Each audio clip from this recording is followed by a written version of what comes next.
Good evening, ladies and gentlemen, and welcome to Left, Right and Centre. I'm Sanket Upadhyay. Two stories we are going to track, but story number one, which is very significant, so is story number two. But then these are numbers that have been released right now.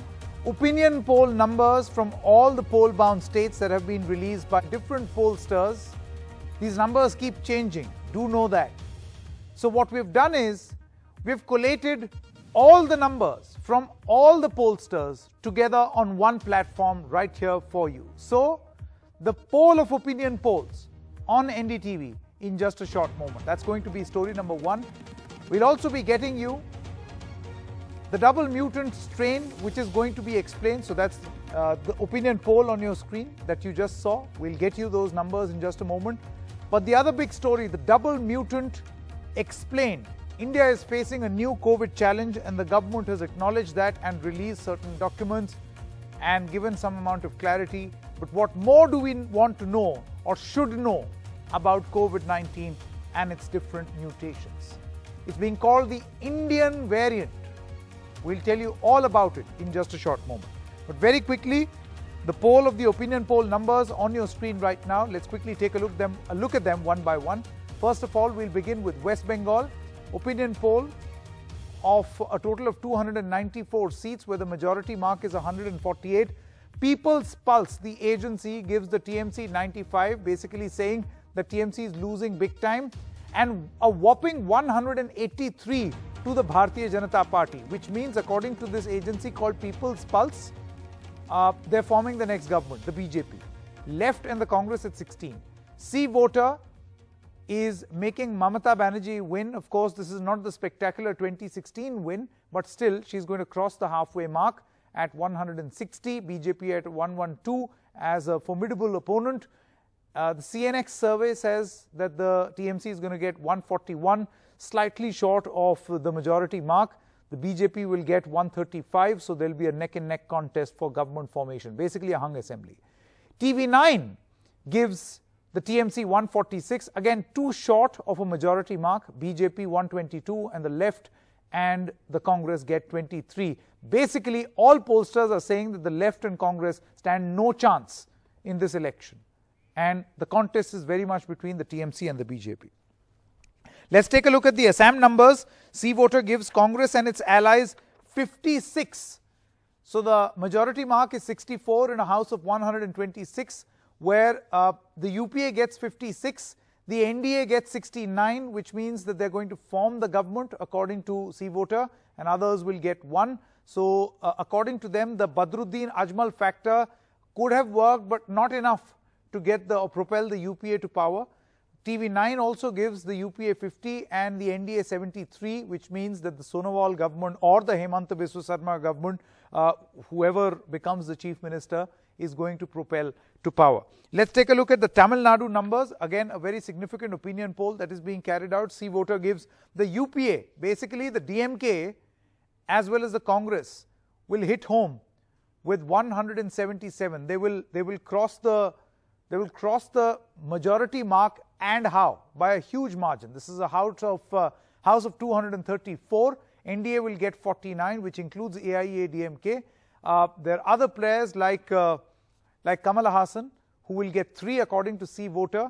But then you've got the Democracy Network, which is the local survey, which gives the UPA 111, slightly short of the majority mark, and the NDA 122. According to them, that the BJP and the ADMK will form the next government.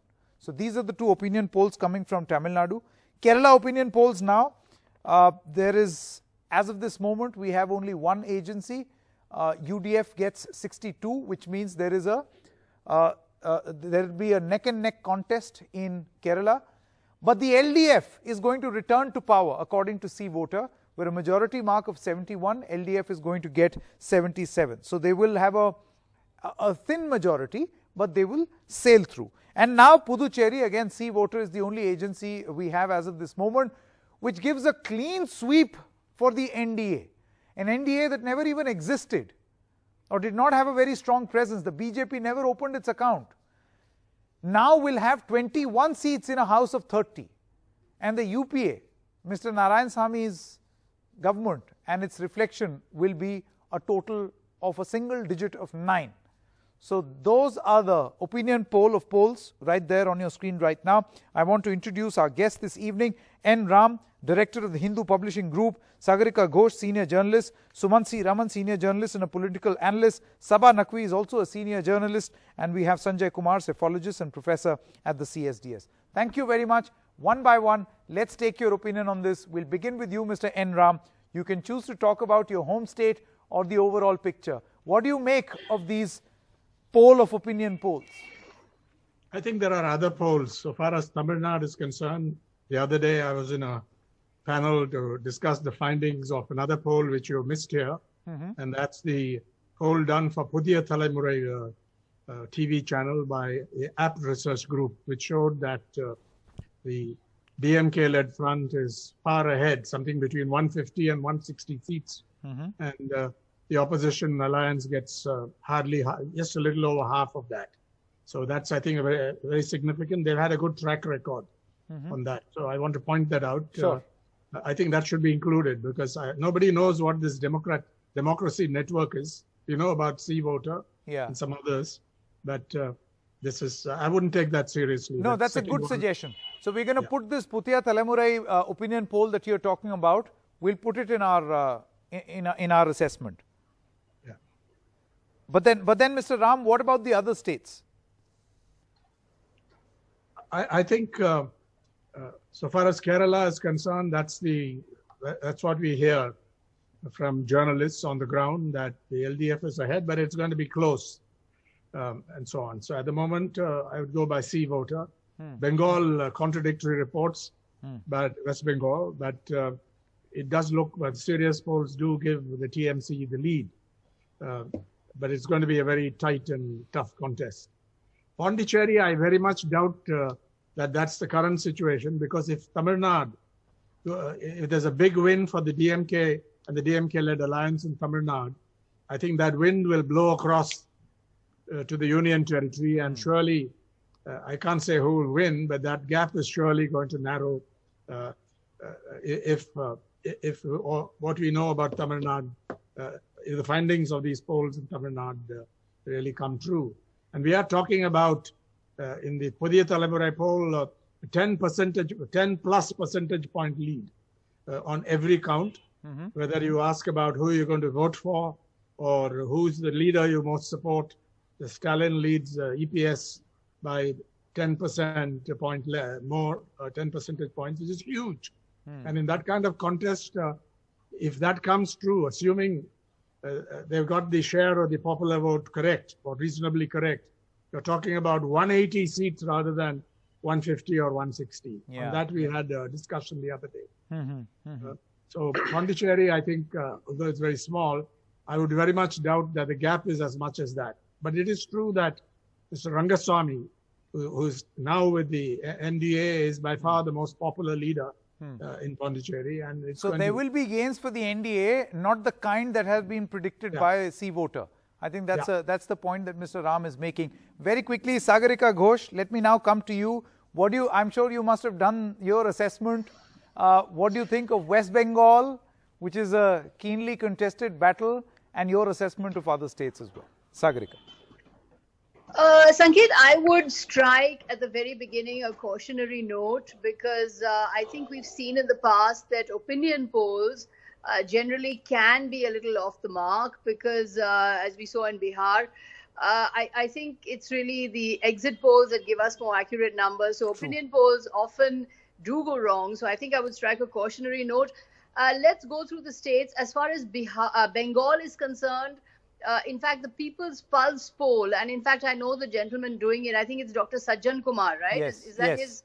He's been consistently saying that, in fact, the BJP is way ahead in Bengal. So that's what he's been consistently saying. In Bengal, I would say there's a high level of the fear factor. So when it comes to opinion poll, whether accurate results can be gleaned from talking to people, I'm not so sure. On the other hand, it is a close contest this time. I think Mamata Banerjee is facing intense anti-incumbency. She has decimated the left in Bengal, and having decimated the left, she created a vacuum in the opposition space, which the BJP has been quick to fill. She's also lost her very key lieutenants like Mukul Roy many years ago, and of course Suvendu Adhikari recently. So the fact is that the stories of repression and corruption of the local bosses of the TMC are widespread. The syndicates, the cut money, all of that. So there may be intense anti-incumbency against the Trinamool in Bengal. Now, if Mamata Banerjee is able to neutralize this anti-incumbency, if she's able to beat back the BJP, then it will be her single-handed achievement. And she will emerge from it the stalwart of the opposition and a national level opposition stalwart. But on the other hand, if the BJP defeats the Trinamool Congress in Bengal and defeats an opposition bastion, then I think we're looking at a opposition Mukt Bharat. I think we're then looking at the BJP inching closer to the one-party nation that it wants to be. Going across to Kerala, there I believe that for the first time, the 50-year-old ding-dong between LDF and UDF might just be broken this time because of Pinarayi Vijayan's towering personality, his personality cult, his presidential form of politics, the fact that he's come across as an effective administrator, his record in tackling COVID, Nipah virus, floods, all of that is to his benefit. But on the other hand, there is a significant UDF alliance. The alliances are in a tight, traditional demographic space. Now, whether this jinx will be broken, this 50-year ding-dong between UDF and LDF, that remains to be seen. And if Pinarayi is able to buck that trend, then it's tremendously to his advantage. Now, if Rahul Gandhi, being the MP from Wayanad, if he's not able to create a win for the Congress, I believe this is a big blow to him. Yeah. Because it will be deeply embarrassing. And I think that, the analysis that is going around that the Congress is weakened under Rahul Gandhi, I think those thoughts will, come to the fore, and the divisions within the Congress will occur. Now, Tamil Nadu is interesting because I was there last week, and of course, the DMK is predicted to sweep as the poll is saying. But that other poll which is saying that the AIA DMK, the NDA is ahead. I mean, it struck me that Mr. Palanisamy is actually a very popular chief minister. This is not 2019 where the AIA DMK was completely at sea and there were, the factions and APS and EPS. And in the post-Jayalalitha phase, the AIA DMK was in shambles. But now it's different. It's 2 years on. And Mr. Palanisamy has come across as a trustworthy chief minister. He's not an unpopular chief minister. So again, I think the contest there is close. Sure. I think in Assam, it is really divided between upper and lower Assam. Lower Assam, of course, the alliance, the Mahajot is very strong. The Congress, AUDF left, and there are Bodo factions now there.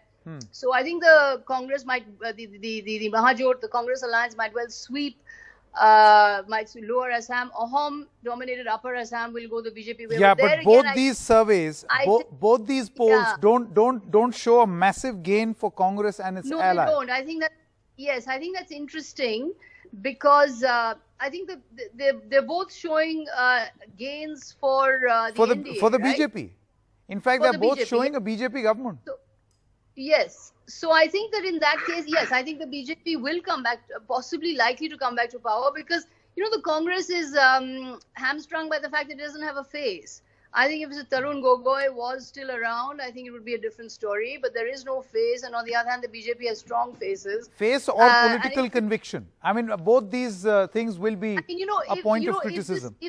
If this election had been held in 2020 during the CAA time, then things would have been different. Would have had a better chance. I think that's a very interesting point because the ground reports from NDTV's Ratnadeep Chaudhary also seem to hint the same, that had this been 2020, things would have been very different. Yes. However, things are extremely different right now. The Puducherry is interesting because there the BJP toppled the government just before the elections. So, obviously hoping to cash in on the anti-incumbency. So they're hopefully... Sure. Suman Raman, very quickly, your assessment. You can begin with your home state if you want. Yeah, I'll start with Puducherry. Okay. Puducherry is basically, going to be a win for Mr. Rangasamy. it's his personal charisma that is pulling. I mean, notionally, yes, he is NDA, so therefore you can say NDA is. But the BJP has been up to its usual tricks in Puducherry in the last few months. Not only have they toppled Narayanaswamy's government, but they've also got on board the BJP, a man who should have been chief minister in place of Mr. Narayanaswamy, who actually led the Congress to victory. And Mr. Narayanaswamy was airdropped from Delhi. Okay, so anyway, that is as far as Puducherry goes. So that's an endorsement very likely for Mr. Rangasamy, and the BJP can bask in reflected glory there. Tamil Nadu, look, Sanket, these numbers seem to fly in complete odds with what seems to be happening on the ground. There is very little anti-incumbency against Mr. Edappadi Palaniswamy. In fact, he is extremely popular. What is dragging him down is the BJP. And very importantly... Is this why the bulk of the campaigning of the DMK concentrates more on the BJP instead of Mr. Palaniswamy? They've actually stopped talking much about of the AIADMK itself. They are basically they just use the term proxy government or slave government of the BJP. Okay. That's the term that they are actually using. Okay. And they hardly criticize the AIADMK at all. So the chief minister is extremely popular. Now the point is, what has happened in Tamil Nadu is thanks to this alliance with the BJP, there's been a huge minority consolidation. Remember, minorities constitute 13 to 14% of the electorate. And that 14% is going lock, stock and barrel to the DMK Congress combined. Now, that is what could eventually give the DMK an edge. Yeah, that is one. But I still don't think it is, as huge a margin as is being projected by C-Voter. Remember, these are opinion polls, and these very pollsters have changed and revised over the past few months. Hopefully, they will revise this again at the time of the exit poll. Very quickly, before I come to you... Can I make Kerala? Can I finish off with Kerala, Sanket? Just one quick point. Yes. Kerala, I think the Congress has made a huge blunder by not projecting a CM candidate. Okay. Had they projected Oomen Chandy, this would have been different, almost certainly. Ramesh Chennithala simply does not have it to stand up to Pinarayi Vijayan. The C-Voter poll gave Pinarayi Vijayan a popularity of 39%, gave Ramesh Chennithala 2.5%, and Oomen Chandy 26 or 27%. And the question is, who will be the chief minister of a UDF government? Correct. That question is unanswered. Correct. So I think Mr. If at all the UDF lose, however insignificant he may have been in the Congress party, was indeed pointing towards something, and one can see a reflection in this. Before I come to you, Mr. Kumar, I'll give you the last word very quickly. Sabha Naqvi, your assessment. So, Sanket, I'll talk to you simply about Bengal, because there are many levels at what is happening. It's a state where I actually began my career in the Telegraph years ago. And I traveled extensively in the countryside there for one of my books.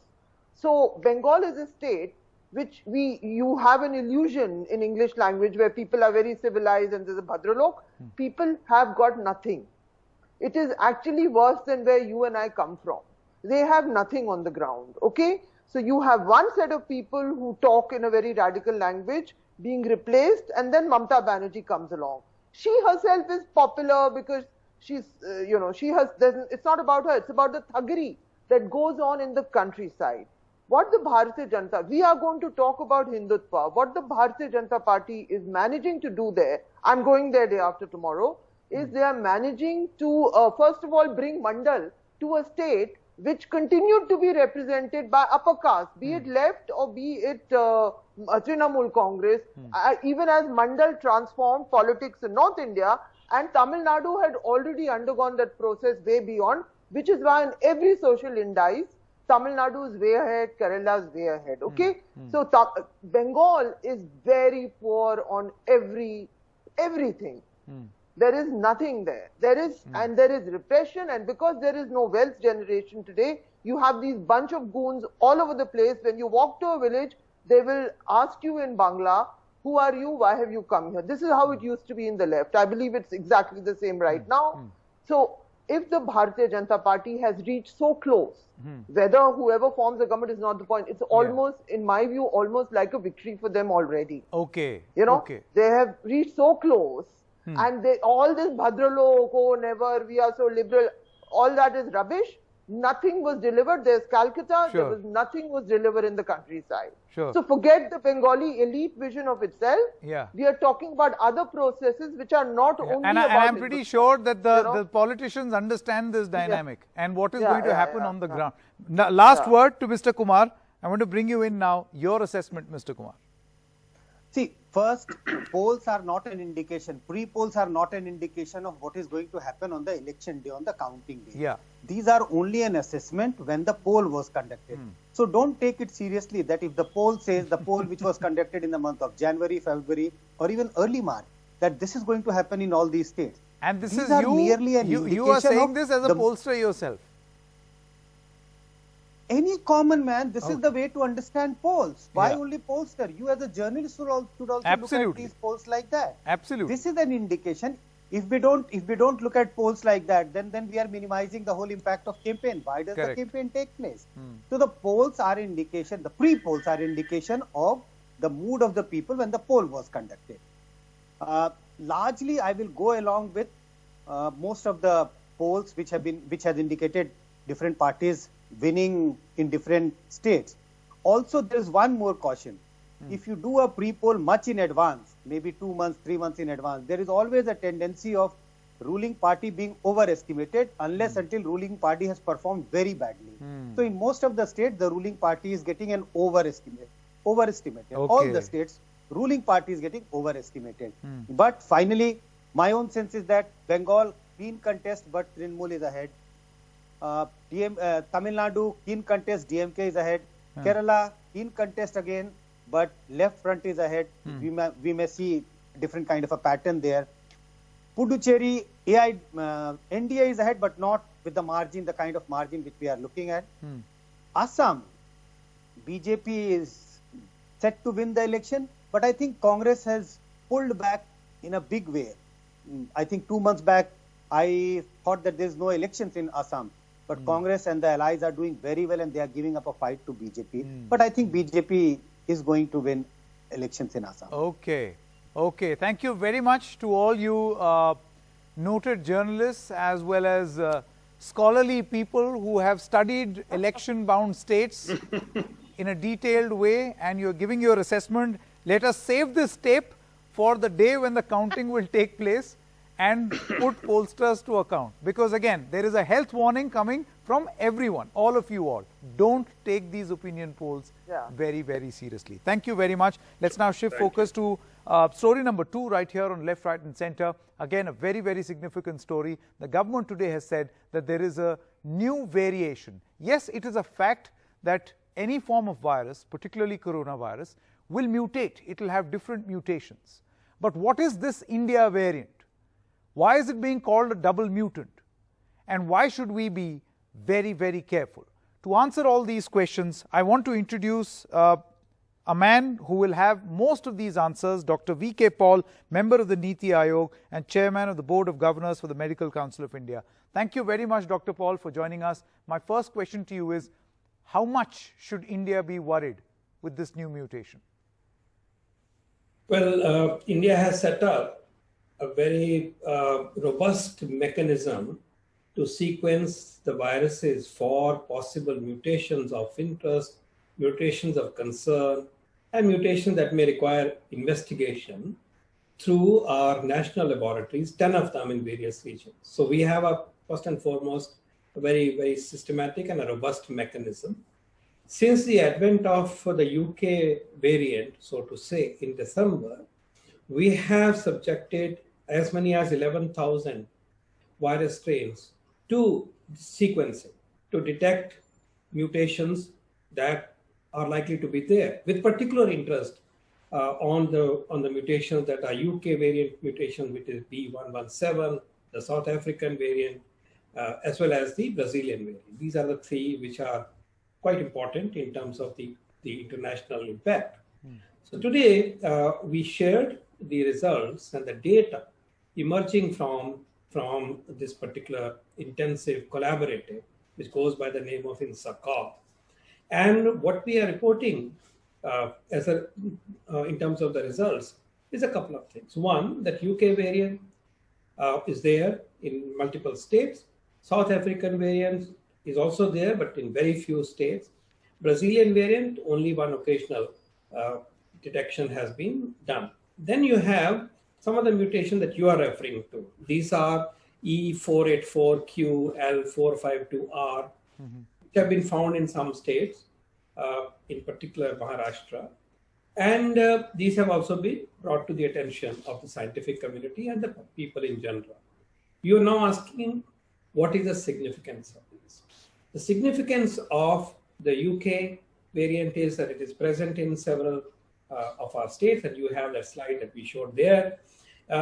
It's understood to be associated with some extra transmissibility in other countries. Firstly, we have not demonstrated that kind of a propensity for excess spread. We are watching our data, epidemiological combined with lab, does not at the moment tell us, for us to state with confidence that there is excessive transmissibility, or any of these variants for that matter are riding the excessive transmission or the current surge that we are seeing. Let me repeat it again. Overall, all the mutants put together, the three major ones and the others that we are referring to, we don't believe any of them are pushing the surge as such based on the data. When you connect the data from the lab to epidemiology, UK variant is relatively well understood globally, so it has some tendency outside, but transmissibility, we will watch it. The other mutants that you're talking about, the double mutation and so on, we will watch them. Mutations occur all the time, and every mutation is not necessarily of any significance to human health beyond the general pandemic status. I also want to state here, before I lose the thread, is please remember that mutations occur when virus is replicated. There is a messenger on RNA strand. Once the replication of this is going on, the nature makes mistakes. The virus makes mistakes. Therefore, the ultimate prevention for mutation is to curb the spread of the virus, transmission of the virus, throw it out, suppress it so much that it does not replicate, and then there will be no chance of mutations coming up. Okay, Dr. Paul, two things. Number one, you say that right now there is no correlation that one can draw with this surge in cases with these new mutations. Are you saying this due to a lack of data, or would you not rule out this possibility also?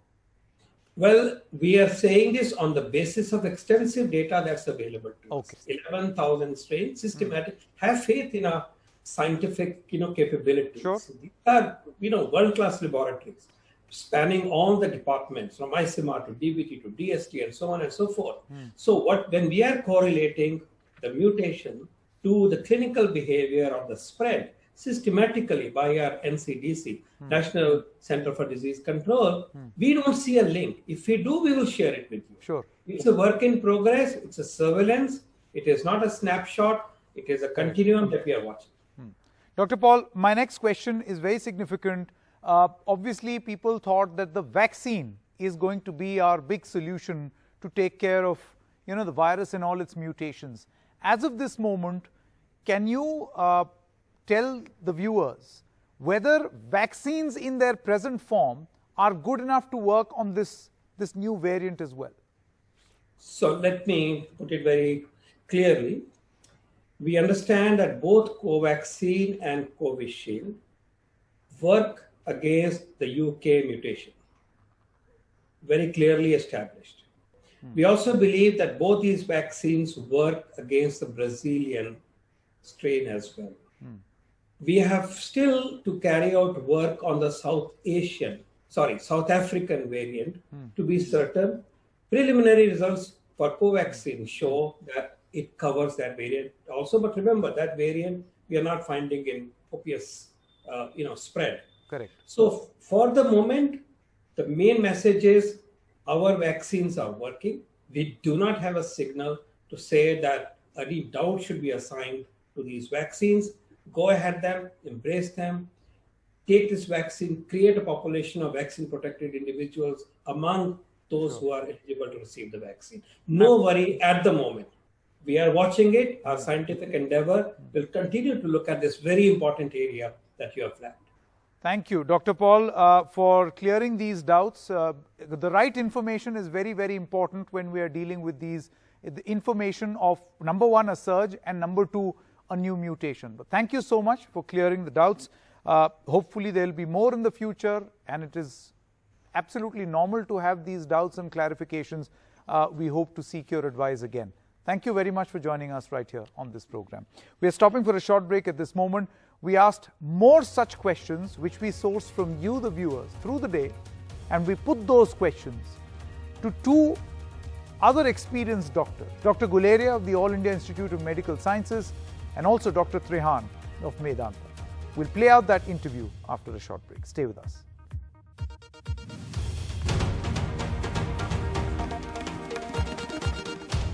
The government has confirmed a new COVID variant that has been found in India. So far, we know of the UK, South Africa, Brazil variant. Now we also have an Indian variant which has been found in Maharashtra, Andhra Pradesh, Kerala and Telangana. But before we proceed any further, I want you to take a look at this. This is a map which sequences the progress of the R factor in various countries, India, France, Brazil, Russia, as well as the United States. Now, it may appear as these are some jumbled up lines, but what these lines represent is each country and the R factor. For the benefit of our viewers, what is an R factor? R factor means the probability of one person infecting the other.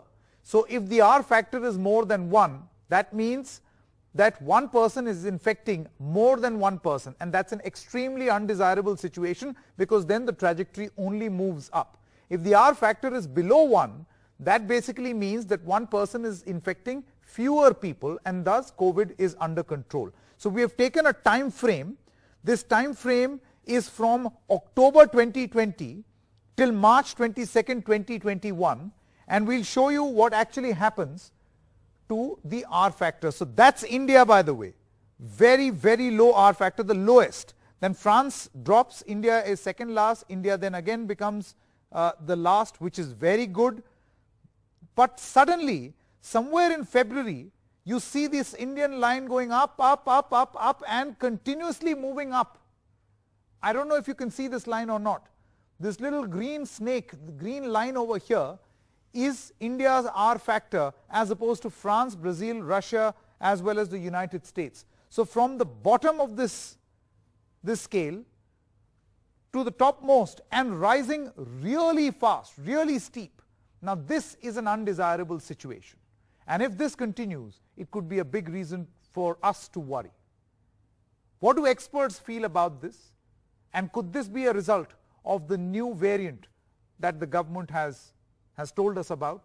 We have two very special guests today who perhaps know all the answers. We have Dr. Randeep Guleria, the Director of the All India Institute of Medical Sciences with us. Also, it's a pleasure to have Dr. Naresh Trehan, Chairman and Managing Director of Medanta, the Medicity. Thank you very much, doctors. I'll first begin with you, Dr. Guleria. You see that this R factor is now rising, which is a cause of worry. I mean, you've come on various programs in the past to say that this is a reason for us to worry if we see this factor rising, which means the virus is spreading and increasing. Can you tell our viewers about this new variant and how much that really is the contributor? So as we move forward, we know that the COVID will have mutations and there will be new variants coming up. Our concern has always been what we call variants of concern. That is a variant which has clinical consequence. That is, either that variant is one which causes more cases, it's more infectious, it's a variant which causes more mortality, it's more lethal, or it's a variant which has an immune escape mechanism so that people who have already got COVID-19 have a high chance of reinfection, or those who have been vaccinated are not protected adequately even after being vaccinated. Currently, the concern is that the mutation that have been reported in India, the bulk of it, of course, is the UK variant, which has been seen by the genomic sequencing, the network which India has in the consortium which looks at this. But they've also picked up some variants which are the South African variant, and they've also seen some mutation which are the double mutations occurring. But whether this is a cause of the rise in cases is something that has to be established. Correct. You have to be able to show that where your increasing number of cases are happening, there these variants are actually increasing exponentially. So I think that data still has not come out as far as the database that I could see. But it can be one factor which could be contributing to the increasing number of cases. But I would still like to say that even if we have variants, if we were to have good COVID appropriate behavior, we could still prevent the spread of variants, because that would also be sort of halted if you were to wear a mask, have physical distancing and avoid crowded places. Absolutely. Dr. Rehan, a lot of people are now concerned ever since this conversation of an Indian variant has come about, a double mutant, if you were. People are basically concerned on these 3 or 4 broad points. What is the difference between this version and the version that we had earlier of COVID-19? Are our vaccines, and this is a very pertinent question, are our existing vaccines good enough to sustain or ward off this new variant? So first of all, it's not a surprise that we have discovered variants of our own in India which are not related to the ones imported from UK or Brazil or South Africa. And the fact is that these variants, whether they are responsible for the rapid spread that we are seeing right now, the rising numbers which are potentially even higher pace during the first wave, we should now not let our guard down, and we should wait for the data to establish whether it is truly the case that this variant is participating in the rapid spread or not. That's very important. So we should stop speculating right now, because we knew very well these things will happen.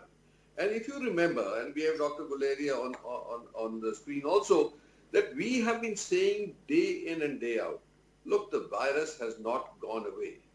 We know that the virus will mutate. We know that in this connected world, many viruses will exchange continents. Knowing all that, we knew that there was only one defense which everybody can do. So it doesn't depend on the government, it doesn't depend on the laboratories, it doesn't depend on the scientists and the manufacturers, it depends on you.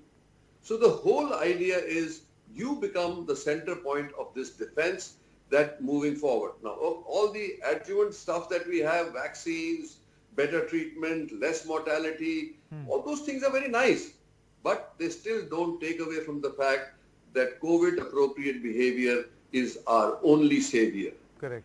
We need to again get back into responsibility. We are not saying lockdown. We are saying just individually lock your mind up around the fact that there are 3 mantras to follow. I mean, we've gone blue in the face for over a year. We've been saying it. Please do not let your guard down. There's no need to have large weddings. There's no need to have celebrations which are more than 50 people. And in an enclosed space, you know that you're going to have a problem. This is no surprise. There are so many weddings that we hear about now that people actually violated every rule. Correct. And then 30% of the people that attended the wedding are now COVID positive. This is the interesting thing that we are noticing, that the spread is now in the middle and upper middle class. And they are the ones who are celebrating. I don't know whether the clusters have already, it's gone through and they've developed immunity. That's possible. But I'm telling you that this is worrisome. Good thing the government has accelerated the vaccine program, because the vaccine does, if nothing else, it prevents severe disease and prevents mortality. Correct. So I think the benefits are clear. Correct. And we need to pay attention ASAP. Okay, Dr. Guleria, quickly coming back to, this point on vaccination, I also read in the context of this Indian variant and the double mutant, the words which have also been used by you of immune escape. Now, can you, for the benefit of our viewers, tell us whether this immune escape means that people who already have the virus and self-developed antibodies are also potentially at risk, or also those people who have antibodies because of the vaccine are also potentially at risk? So we're looking at both strategies. One is developing an immune escape. That is, you got the infection, you have antibodies, but your antibodies have waned over a period of time, and now they're not strong enough, and you have a new strain which is the antibodies cannot really build a good response, and therefore you can get what we call reinfection. As far as the vaccine is concerned, the vaccine gives a more robust antibody response, and therefore normally what one would say is that if you have been vaccinated, you are definitely protected from severe infection in terms of having to go to hospital or dying because of COVID. But your immune response may come down to some extent. So if we say the efficacy of a vaccine was, let's say, 80%, it may come down to 60%. And that means you may still get a mild infection, but your immune system may still be able to control it. Okay. Now, if you remember, the WHO cutoff was that you must have an efficacy of at least 50%. Most of the vaccines that we have are way above that. So if there is a slight decrease in the efficacy, it is still acceptable. The concern that we have is that as we move forward and as these variants further change, we will have to look at, do we need to really tweak our vaccines as we move forward so that they cover for these variants? And that is a possibility which we will have to consider. Could you elaborate, Dr. Guleria, when you say tweaking of vaccines, what do you mean?